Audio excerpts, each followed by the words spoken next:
I'm tired and I've just had enough. Ladies, get ready for a makeup challenge. Where should you spend your money? What lasts longer? What doesn't? Okay, now for some expensive brands. For the foundations, I went to a liquid, nice sheer coverage, so I liked those two very much. I used the Giorgio Armani on our little Amy there. Powders. This one you use a tiny little bit, so this little bottle goes a long way, and it really does work. Otherwise, you could put a compact in your purse. I liked this one because it was a quad. There were 4 eyeshadows that I really wanted to use, 4 colors in one. Forget about the liquid eyeliner, unless you have a very steady hand and you're very, very lucky. You make crooked lines. I liked this gel because you could smudge it. So the inks have longevity and the gels are smudgeable, which is always very nice if you're going for a smoky look. On the mascara, it's the wands.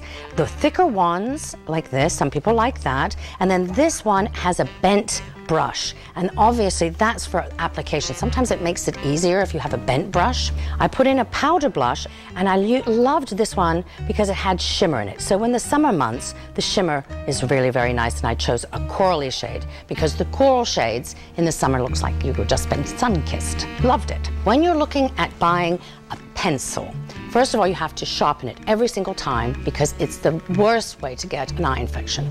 But you also have to make sure that the nib is very soft. I loved this one, the Erase Paste, because if you're a little older and you really have some lines, it really does sort of erase it. And if you have very dark circles, this one cannot be beaten. It is so concentrated that you need the tiniest little bit. Colors are everything. Check it on your lips because you cannot tell how a color will turn, because some people already have a bit of color on their lips, so you must always try something on to see what the end results will be. It's been 24 hours since I applied the expensive makeup, and the first thing to go was the lipstick. The second thing to go was the foundation after a couple hours, and the last thing to go was the eyeshadow and the mascara. It's day 2 of our makeup challenge, and today we're going to try the inexpensive brands and see how they work. This was the foundation. I actually used the Dream Matte Mousse. Happens to be one of my favorites. Goes on any type of skin beautifully. It has a high powder content, so you don't need to use very much powder afterwards. Mineral makeup. Everybody has it. As long as it doesn't have a high sheen to it, any brand works. Then we go to the powders. Loose powder or a compact. Obviously, a pressed powder is much better for your handbag. Now, these are only come in 3, and I needed 4 colors, so I had to buy 2. Not the best savings. Also, I find that inexpensive eyeshadows are much sheerer. There's not a high pigment in them. I did add some shimmer to the eye, and this was their shimmer product, which I really did not find good at all. Every makeup artist, we love this mascara because it does not clump. I like the Blackest Black because it really goes on nice and dark and very even and very sheer.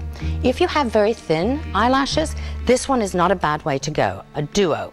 One that builds eyelashes and the other part that has the mascara in it. Now on blush, I use the Mineral because it blends all the time very, very well and goes on nice and sheer. This lipstick worked just as well as the expensive brands. It was nice and creamy.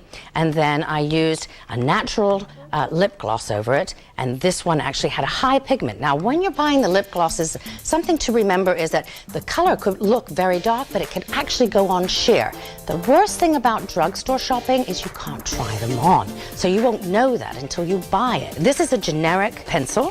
When I'm saying generics, it's when you go to the beauty store and it's got the girl's name, like makeup artist Betsy Sue, then she's buying generic and putting her name on it. Then for the concealer, I really like the Maybelline ones because it just blends on very, very well. With the inexpensive makeup, I noticed my results were basically the same as with the expensive, except the eyeshadow had a little less longevity. Here's the end result. An average inexpensive makeup bag contents would be $55, and the average for expensive makeup would be $200. Your best bet? Choose mostly inexpensive brands except for a few must-have expensive items.